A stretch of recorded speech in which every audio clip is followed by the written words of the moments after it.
911, what's your emergency? Apparently there's been a shooting up here at Columbine High School. Okay.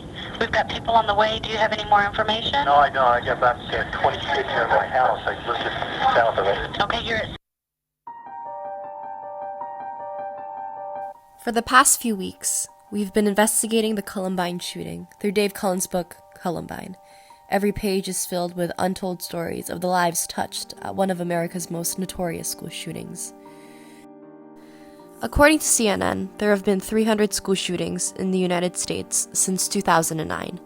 With time, that number continues to grow as they have become more of a commonality. Students and teachers are constantly being reminded to prepare for the worst-case scenarios by practicing run, hide, and fight drills and being more aware of the people around them. We're also being encouraged to be more alert about the signs of a school shooter, and it's through suffering many school shootings that we've come to live such a reality. One of the most notorious school shootings, unfortunately, did not prepare as well for such a shooting, nor did they detect signs of shooters as easily as we can today. That was the case in Columbine, Colorado, Columbine High School, a school that was permanently tarnished by the malicious mindsets of two students, Dylan Klebold and Eric Harris. It is important to point out that Eric Harris and Dylan were not the stereotypical outcast that all shooters are painted out to be.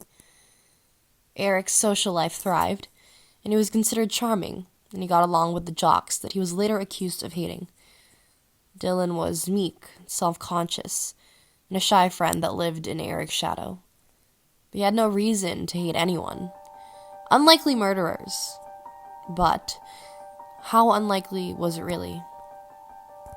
You mean to tell me you're gonna act surprised when these two shoot up the school? They were obviously crazy. Eric and Dylan were sick in the head. That's Lisbeth. She's our producer and voice of reason in the studio. And this is an actual conversation we've had. I've made some idle assumption about school shootings over coffee, but she claimed that they did leave signs, and people around them should have suspected it. This idea especially comes clear through Dave Cullen's book Columbine. Because if you think about it, it's true. Yes, they weren't bullied or considered genuine loners, but they were deranged, and they had this odd bitterness toward the world. Their problems were skin deep. They were easy to hide, but deadly to the bone. And this is what we're investigating for the next few months. Were the signs actually clear? With a little more attention to Eric and Dylan's behavior, could this massacre have been prevented?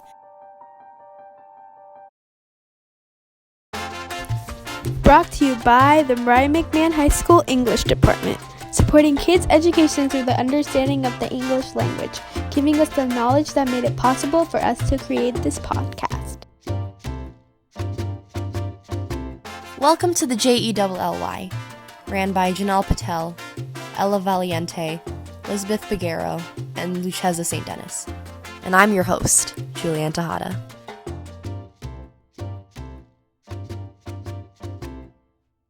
Columbine High School shooting occurred on April 20th, 1999, and it was one of the biggest mass school shootings in America.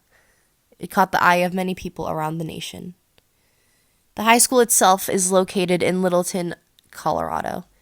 It's a small suburban town with about 6,000 people living in it. It's very quiet, and crime was fairly low. Downtown Denver lays just 10 miles to the northeast of Littleton. Columbine sits on a softly rolling meadow at the edge of a sprawling park in the shadow of the Rocky Mountains. It's a large, modern facility, 250,000 square feet of solid, no-frills construction, with a beige concrete exterior and a few windows. From most angles, students would say it looked like a modern factory. Columbine had a very loving school environment. They were a tight-knit community, filled with school spirit like no other school in Littleton. Students had close relations with the staff who truly cared about their students. A great example is their vice principal, Mr. D, who loved the students like they were his own kids. But like the irony of Dylan and Eric's character, the close-knit high school would soon face horrors that would continue to be talked about for years to come. At the heart of the chaos was Dylan and Eric. Our society has painted your average killer as one that's bullied, outcasted, depressed. But Dylan and Eric weren't like that. Going back to what we claimed earlier, While they weren't pitiful boys, they were oddballs. They had a sick outlook on the world that always reached the surface in the form of sick jokes, malicious intentions, a growing record with the law, and much more. But today we're not going into detail about the atrocities that went to the high school. Instead, we're taking it back to the beginning, the time where Eric Harris and Dylan Klebold's mental disturbances made up the preliminary events leading to the climax that was the school shooting. And no one knows more than the people who crossed paths with these two. Every episode of JELLY will seek to dive into an aspect of Dylan and Eric's personality through a lens of someone who knew them, and we'll explore the question, could Columbine have been avoided? What clues did they leave behind? Because they left a lot of them.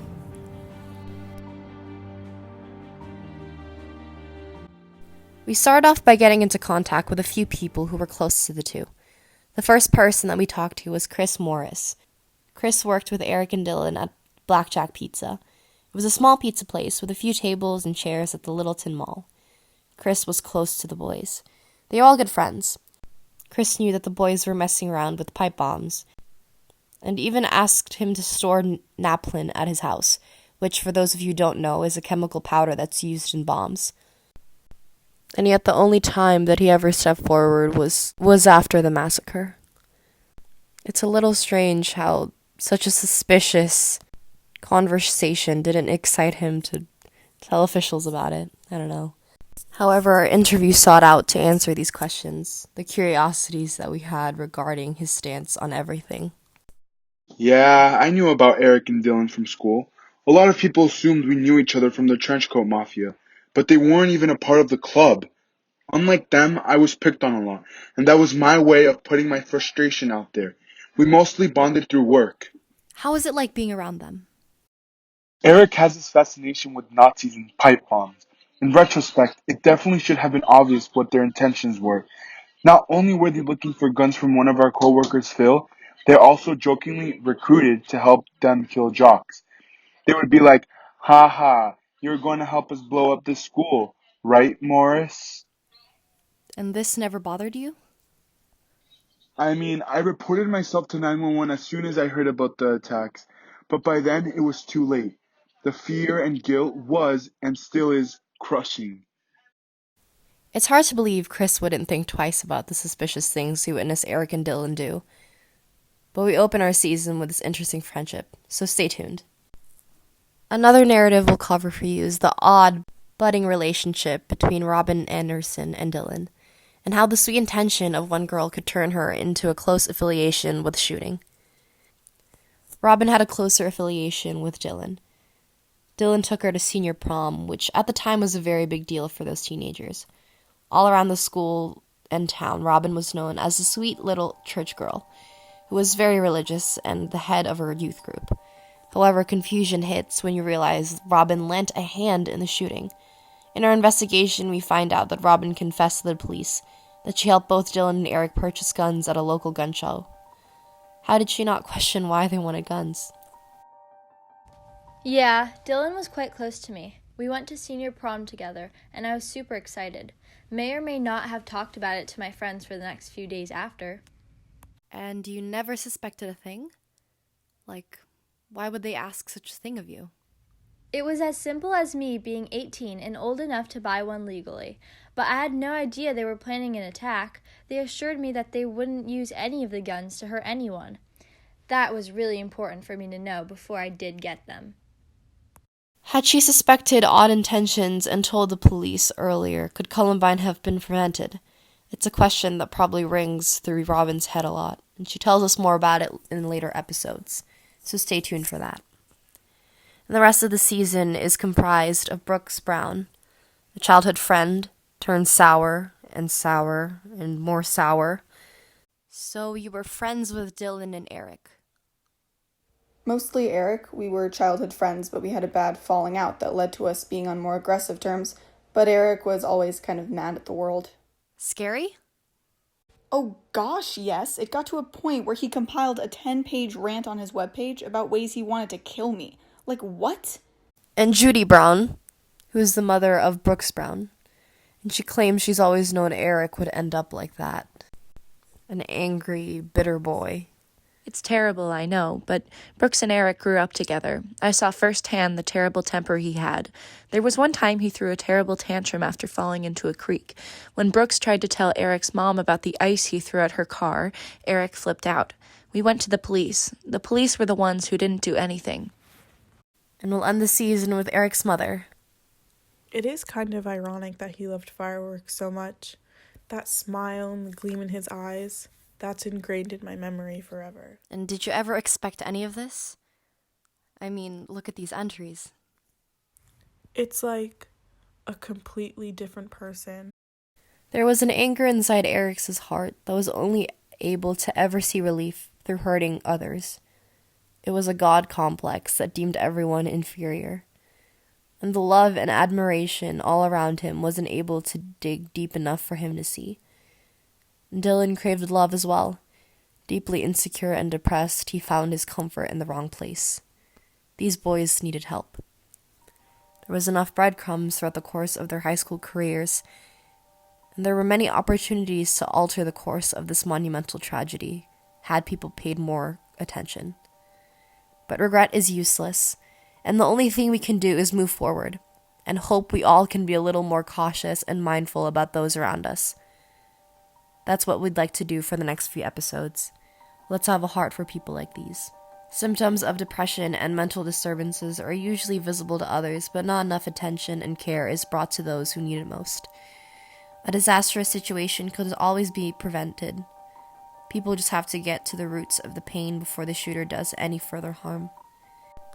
The human brain is a complicated thing, and sometimes we stop ourselves from reaching out and getting help when we need someone to talk to or to guide us through rocky roads. Eric and Dylan were not provided with the attention they needed and essentially were victims of their own massacre. In asking how could Columbine have been prevented, let's hope to do some preventing in our own schools. Join us for next week's episode of the JELLY as we dive deeper into Chris Morris's friendship with the boys. We'll be uncovering the hearts of the people they crossed paths with, as well as how they were truly seen in their daily lives all those years ago. It's gonna be a ride. We hope you stick around.